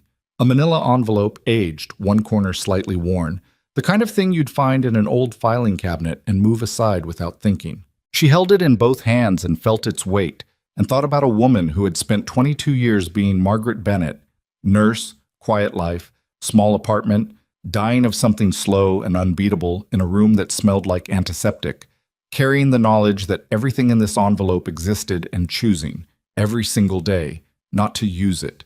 Keep this. That was all she'd said. "Dominic," Leora said. He looked at her. "Is there a projection system in this room?" A beat. "Yes." "The cipher in the pendant," she said to the room at large, keeping her voice level, making sure it carried to the south end where the delegations were clustered. "It requires decoding equipment we don't have access to tonight, but this envelope contains the readable index, names, dates, transaction records." She paused. "My mother wrote it in 4 languages. I can translate the parts that need translating." "Ms. Bennett," Mirsevich began. "You had 22 years, she said. She looked at him directly. "You don't get to tell me what happens next." Something moved through the room again. That same atmospheric shift, that change in pressure. She saw the delegates at the south end. She saw Enzo Carrera near the door with his hands at his sides and his pale gray eyes very steady. She saw Gavril Machi standing in the open floor like a man who has placed a bet and is waiting to see if the card turns. She saw Dominic Valenti cross to the room's AV panel and pull it open. And she saw, in her peripheral vision, one of Mirsevich's flanking men raise his right hand to the earpiece at his ear and say something short and clipped that she couldn't hear but could read by the shape of his mouth. 2 words. "Take her." The man on the left moved first. Fast, professional, the specific economy of motion that comes from training rather than aggression. He was halfway across the distance between them before Dominic turned from the AV panel. Before the broken jaw man beside her fully registered the movement, she stepped left. It wasn't a fighting move. She had no fighting moves. It was the same instinct that had made her not look back when she walked out of this house that morning. The refusal to stand in the place where something was aiming. She stepped left, and the man's hand closed on air where her right arm had been, and she was already moving toward the head table when his second reach found the back of her gown and pulled. The fabric tore at the shoulder seam. That imperfect fit she'd noted getting out of the car. and she stumbled forward and caught the edge of the head table with both hands, and the envelope hit the tablecloth and slid and stopped against a water glass, and she grabbed it with her left hand and straightened. The broken jaw man had the operative's arm. Dominic came off the AV panel toward the second flanking man at a speed that didn't match the controlled assessment version of him she'd cataloged across 3 years of proximity. It matched something older and more direct. Mirsevich didn't move. He stood at the serving table and watched the room with the expression of a man watching a building he owns catch fire and calculating whether the insurance covers it. 2 of his perimeter men came off the walls. Enzo's people came through the ballroom doors. The room erupted. Not all at once, in cascading beats, the way things break when too much force has been held in too small a space for too long. The delegations at the south end didn't scatter. They compressed further and held. These were not civilians, and they knew how to read a room going violent, and they knew that moving during the first 10 seconds was how you got caught in someone else's trajectory. The shooting she'd heard upstairs had been suppressed. She understood now, and what was happening in the ballroom was mostly bodies. The specific chaos of trained men colliding in close quarters under chandelier light, with crystal glittering on every surface, and the head table wrenching sideways under someone's weight, and a goblet going over with a sound that should have been dramatic, but was just glass and water. Leora went over the head table, not heroically, practically. The table was between her and the projection equipment on the far side of the room, and going around it meant crossing open floor where 2 separate fights were occupying the space she'd need. She went over it on her hands and the envelope and landed on the other side with one knee on the floor and stood and covered the remaining 20 feet to the AV station at a run. Her hands found the equipment panel. Laptop input, 8DMI, primary display switch. She knew this panel. She had cleaned around it every week for 3 years, and she had the mechanical memory of its layout in her fingers without needing to look. She hit the display switch. The main projector behind the head table hummed to life and threw white light against the far wall of the ballroom. She tore open the envelope. The contents were dense, folded sheets, multiple pages, the careful documentation of a woman who had understood that clarity was the only weapon that couldn't be taken away. Names in columns, dates in sequence. Transaction amounts with corresponding reference codes. Organizational charts hand-drawn in precise ink lines, showing the 11-year network of infiltration like a nervous system mapped by someone who had seen the whole body and understood how it functioned. She scanned for the first name on the primary list. She found it. She looked up at the projector input, which was a document camera mounted on a gooseneck beside the laptop station. She positioned the first page under it. The wall lit up with the magnified image of her mother's handwriting, dense, precise, and completely legible at 4 times its original scale. The fighting in the room did not stop, but it changed. The change was specific and audible, a shift in the sounds, a different quality to the voices, as the content on the wall began to register in the peripheral awareness of the people in the room who were not actively involved in the collision of bodies. She heard someone say a name, heard the name repeated in a different language by someone across the room. Heard, from the direction of the South End delegations, a sound that was not a word but was very clear in its meaning. Recognition. Mirsevich was moving toward her. He came without his flanking men. Both of them were occupied. And without anything in his hands except his composure, which was still present, barely, held together by the will of a man who has spent 30 years making sure that whatever he was feeling never reached his face before he'd decided what to do with it. He was 8 feet from her when Dominic stepped into his path. Dominic's face was bleeding from a cut above his left eye that was producing more blood than the cut warranted, the way facial cuts do, and his jacket was gone and he was breathing hard. He stood in Mircevich's path and didn't say anything. He just stood there. Mircevich stopped. "Victor," Dominic said. "It's done." "Nothing is done," Mircevich said. "The room saw the first page," Dominic said. "The council saw it. You know how this works now. You can't unsee something. You can only decide what you do with what you've seen." "I can decide many things," Mircevich said. "You can decide to compound it," Dominic said. "Or you can stand down right now and manage what's salvageable." He paused. The blood was running into his left eye, and he wiped it with the back of his hand without breaking eye contact. "That's the only choice you have left. Behind Leora, the projector was still throwing light against the far wall. She was holding the second page of the document. Her hands were shaking now, not from fear, or not only from fear, but from the specific tremor that arrives when adrenaline has been sustaining a body past its normal operational tolerance and is beginning to make its costs visible. She breathed, steadied, positioned the second page under the document camera. The room went quieter, not silent, not calm, but quieter. The fighting resolving itself into its conclusions, the bodies finding their outcomes, the room reorganizing around the information on the wall in the slow way that rooms reorganize when something fundamental has shifted. Mircevic looked at Dominic. He looked at the wall. He looked at Leora. For a moment she saw something cross his face that wasn't the managed pleasantness, and wasn't the compressed wariness, and wasn't the calculation. Something older. Something that might have been, in a man built differently, the beginning of a kind of grief. "Your mother," he said to her, over Dominic's shoulder, "was the most dangerous person I have ever encountered. And I want you to understand I mean that as the purest possible form of respect." Leora looked at him, at the pendant against her sternum, at the remaining pages in the envelope in her shaking hands. "I know," she said. She placed the second page under the document camera. And somewhere in the south end of the room, among the consolidated delegations who had held their positions through everything, one of the most senior figures present stood up from his chair. An old man, gray-haired, from a South American structure that had been in attendance at this gala for 15 years. And the act of one man standing in a room like this had a specific meaning, and two men near him saw the meaning and stood also. And the standing moved through the south end of the room like a slow current finding its level. And then it stopped being a current and became something else. A tide, irreversible, the kind of shift in weight that happens when enough people in a room make the same decision simultaneously and the room itself changes character around that decision.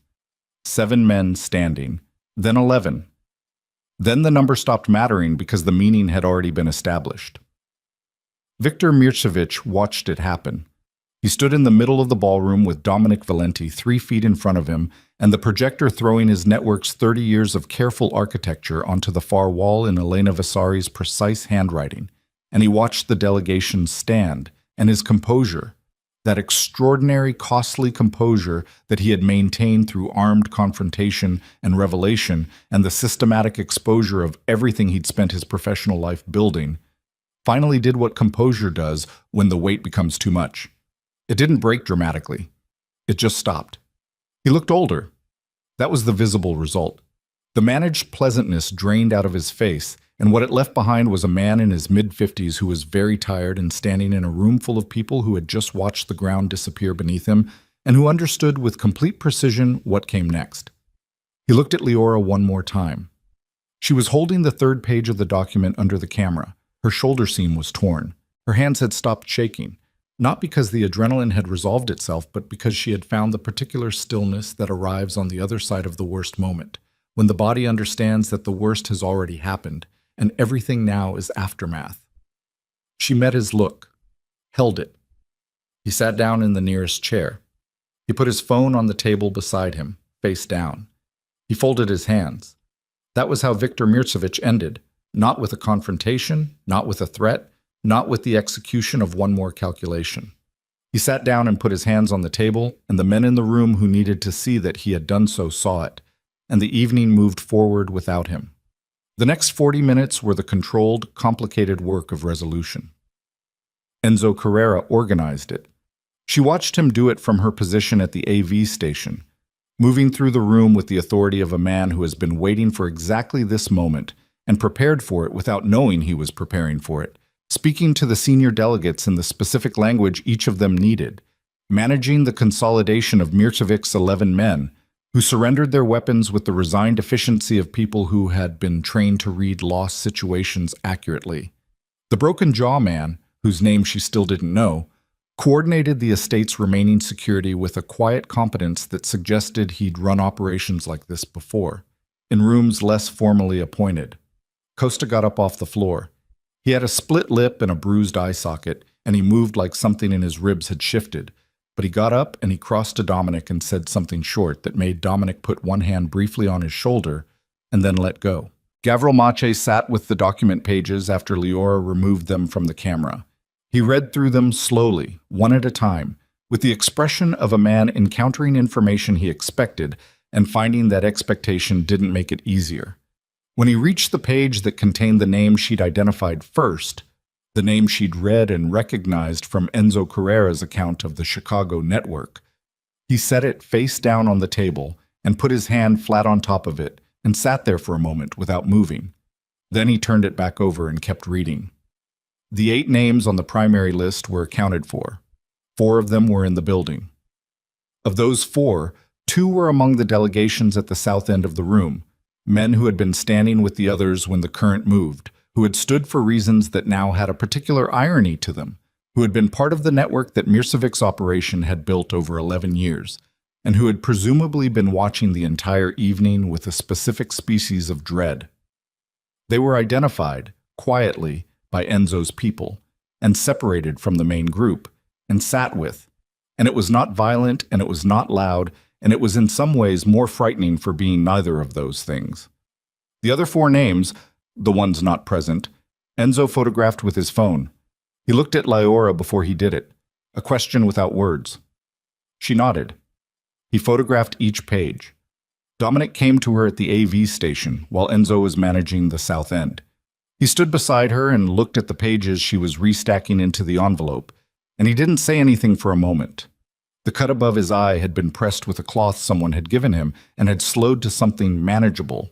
He looked tired in the specific way of a man who has been holding something very heavy for a long time and has just set it down and is feeling for the first time the full shape of what he was carrying. "My father," he said. She looked at him. "He knew," Dominic said. "The envelope in the lockbox. He knew what it was. He knew who left it." "He held it for 8 years," she said. "He didn't use it, and he didn't destroy it." "He was protecting it," Dominic said, "or he was afraid of it, or both." He paused. "I'm not sure I understand the distinction." "I don't think they're always distinguishable," she said. He was quiet for a moment. "Elena Vasari came to him," he said. It wasn't a question. He was working it out in real time, filling spaces he'd left empty for 8 years. When she needed somewhere to put it, she went to one of the 6 men in that building and she chose him, not Carrera, not Mache, my father. "Your father stopped doing business with Mirsevic's network the year after Chicago," Leora said. "Enzo told me the 6 men reacted differently to what happened that night. Some of them never spoke of it again. Some of them spent years looking for her." She paused. "Your father might have been the one who understood that the best thing he could do for her was not to look." Dominic looked at the envelope in her hands. "And she trusted that." "She trusted that," Leora said. He nodded once, slowly. The nod of a man receiving information about his father that makes the man both smaller and larger than he had understood him to be, and finding that he can hold both versions simultaneously. "The label on the envelope," she said, "for the girl. Eventually." "That was his handwriting?" "Yes, Dominic said. "He knew about me. He knew she had a daughter." "He didn't know where you were." He paused. "Neither did I. I didn't know the envelope existed until you told me tonight." She believed him. She wasn't entirely sure why she believed him, except that deception requires a specific kind of energy, and Dominic Valenti was not, in this moment, a man with any energy left over for deception. He was standing in the wreckage of an evening that had started as the most important gala in 14 years and had become something else entirely, and he was doing the basic work of remaining upright, and there was no room in that for performance. "The condition I negotiated this morning," she said, "the written apology." He looked at her. "I'm releasing it," she said. "You don't have to write it." He was quiet for a moment. "I said things this morning that—" "Yes," she said. "You did." "I'm not releasing myself from them," he said. "The apology stands. What I said to you—" He stopped, tried again. "What I said about people like you not belonging in rooms like this. I want to be clear that I understand exactly what that sentence cost and exactly why it was wrong." She looked at him. "It wasn't wrong because of who my mother was," she said. It would have been wrong regardless. Yes, he said. I know that. He paused. That's the part I'm apologizing for. She held his gaze for a moment, then she nodded once and looked back at the room. Enzo Carrera was making his way toward her through the settling disorder of the ballroom. He moved with the deliberateness of a man carrying something he's decided to put down and isn't sure yet of the mechanics of setting it down. When he reached her, he looked at the envelope and then at her face, and he said nothing for a moment. The cipher, he said finally, and the pendant. We'll need proper equipment to decode it. There are names in there beyond what Elena could include in the index document. I know, she said. I'd like to oversee that process, he said. Not control it. Oversee. There's a difference, she said. Yes, he said. I know that too. He paused. I owe you an accounting for what happened in the study. I came into that room prepared to do something I would have regretted. Were you going to take the envelope from me? I was going to try, he said. I want to be honest about that. What stopped you? He was quiet for a moment. Around them, the ballroom continued its slow resolution. The organized departure of Mircevik's people under escort. The delegations beginning to move, voices in multiple languages carrying the subdued tone of people processing something they will be reckoning with for a long time. You said she died with 3 hours left, Enzo said. And she used them to give you a pendant and tell you to keep it. He stopped. I spent 2 decades building a version of Elena Vasari in my head. The legend version. The woman who appeared and saved lives and disappeared. That version didn't have a daughter she was dying in front of. That version didn't have 3 hours and 1 instruction and then nothing. He looked at the pendant at Leora's throat. Hearing you say it out loud made her a person again, instead of a story.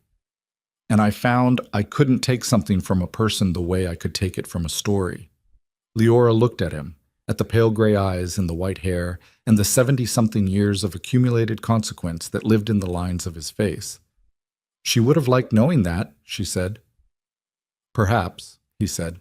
Or she would have told me I was being sentimental and that the work was what mattered. He almost smiled. It was brief, and it was the first genuine expression she'd seen from him that wasn't filtered through management. She was not a sentimental woman. No, Leora said.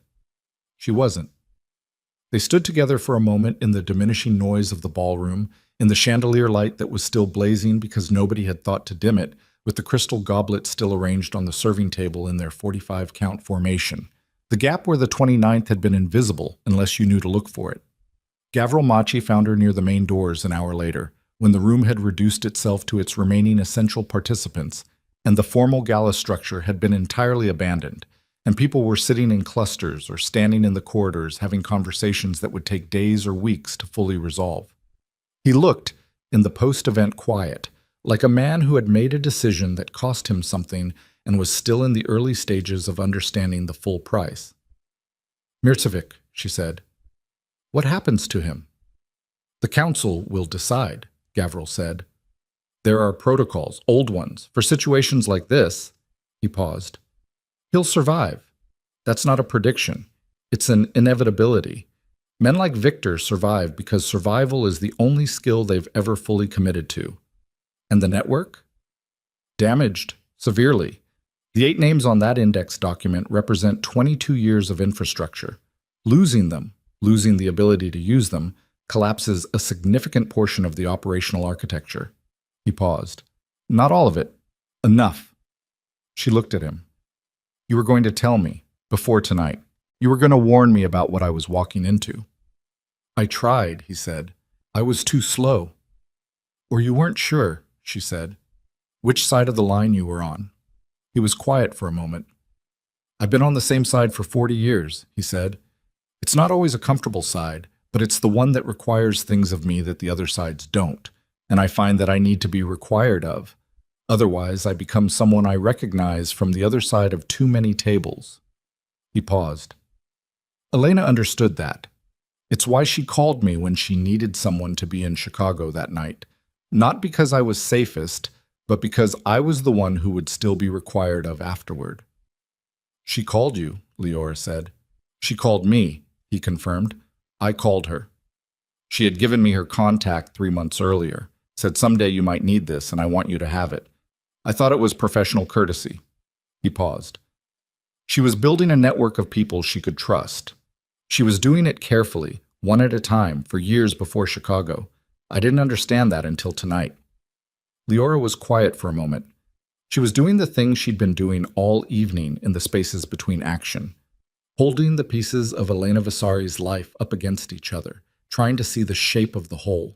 The woman who had been a doctor and stopped, who had worked for a network and chosen, at the decisive moment, not to, who had spent 22 years being Margaret Bennett, nurse, small life, teaching a daughter 5 languages and a silver pendant's worth of undecoded truth and the specific, almost ferocious skill of reading rooms before moving through them.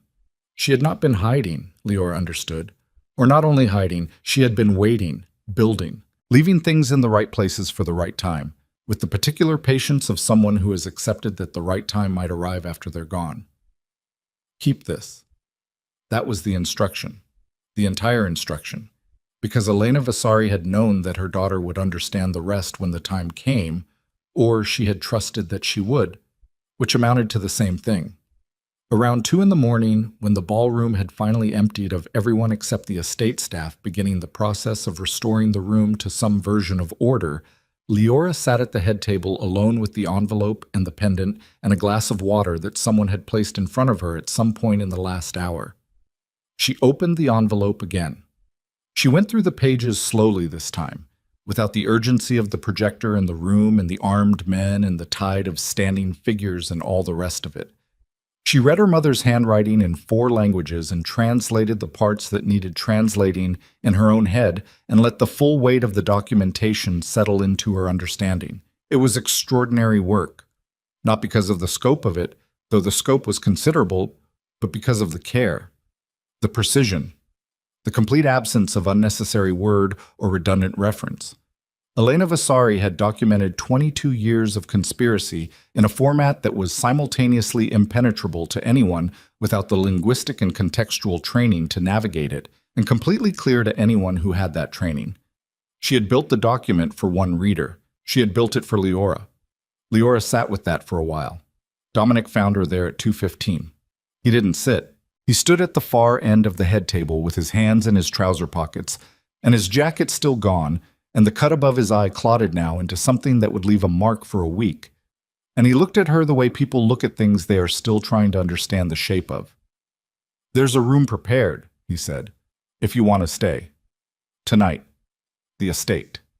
She looked at him. "Not as a staff member," he said, "as a guest." She considered it. "I have a bus I can take. It's 2:15 in the morning. There's a night bus." "Leora," he said.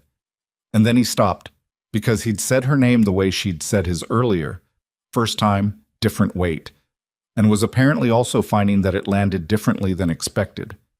She looked at the pendant in her hand.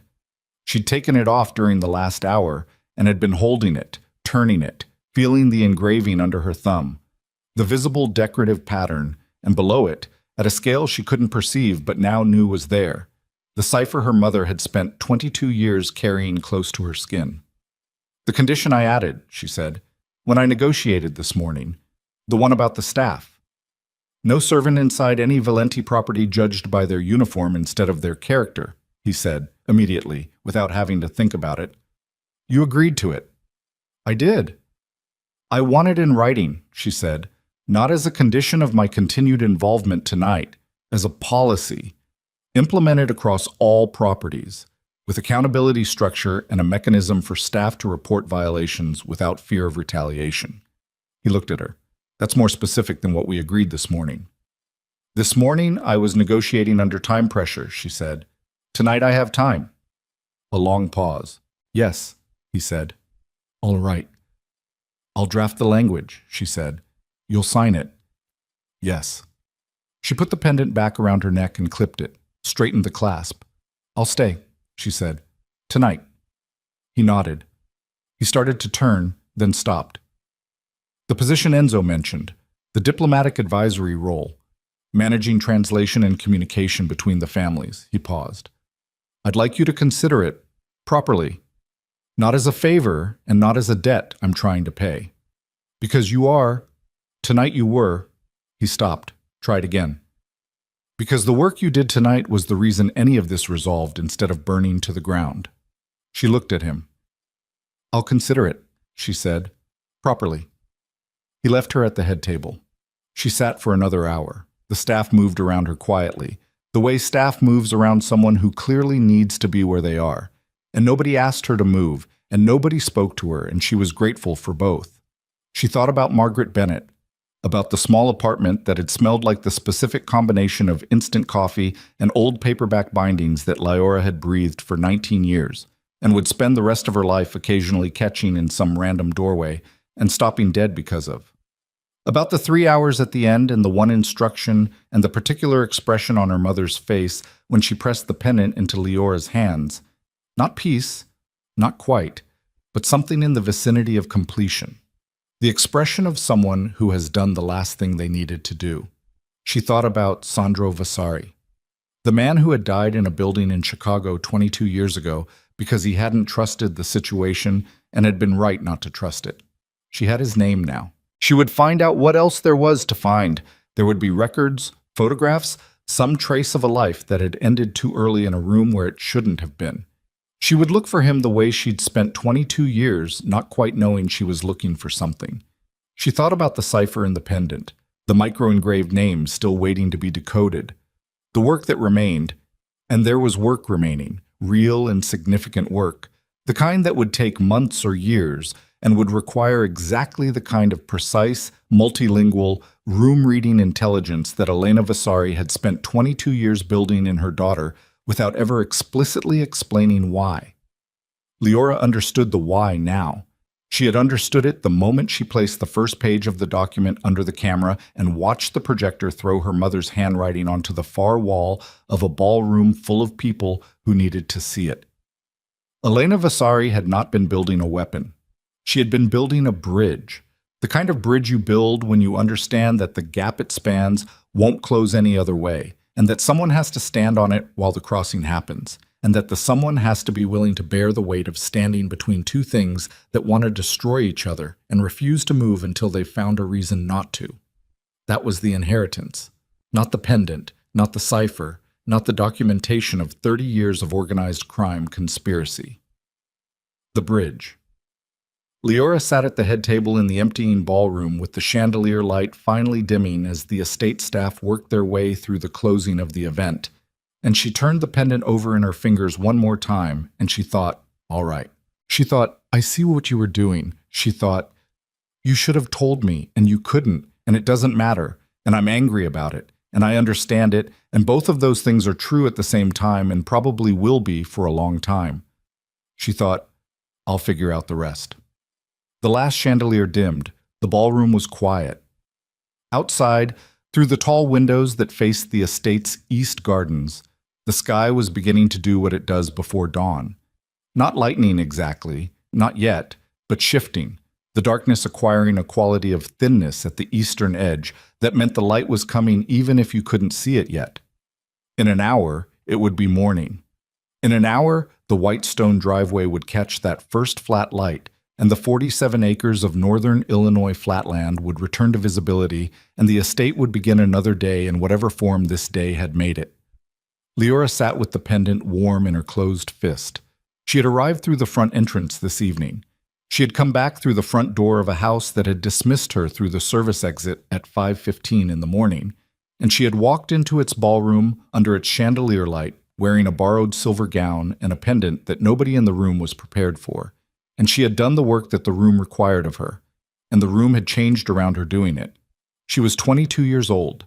She had $642 in a checking account. She had 5 languages and 2 more she could read. She had the index to a cipher that would take months to fully decode. She had a draft policy on staff dignity to write. She had a name, Sandro Vasari, to find the shape of. She had the memory of a woman who had called herself Margaret Bennett, dying in a room that smelled like antiseptic, with her hands around a silver pendant and her eyes on her daughter, and one instruction that had turned out to contain, like the pendant itself, considerably more than its surface suggested. She put the pendant back around her neck. She straightened her spine. The sky outside the east windows was thinning toward light, and the crystal on the serving table caught the faint change and held it, 45 goblets arranged in their careful formation, the gap where the 29th had been still there, still visible to anyone who knew where to look, and also just a gap, a space in a row of things, which could be grieved or could be left to be what it was, which was simply the proof that something had happened here and the room had continued anyway.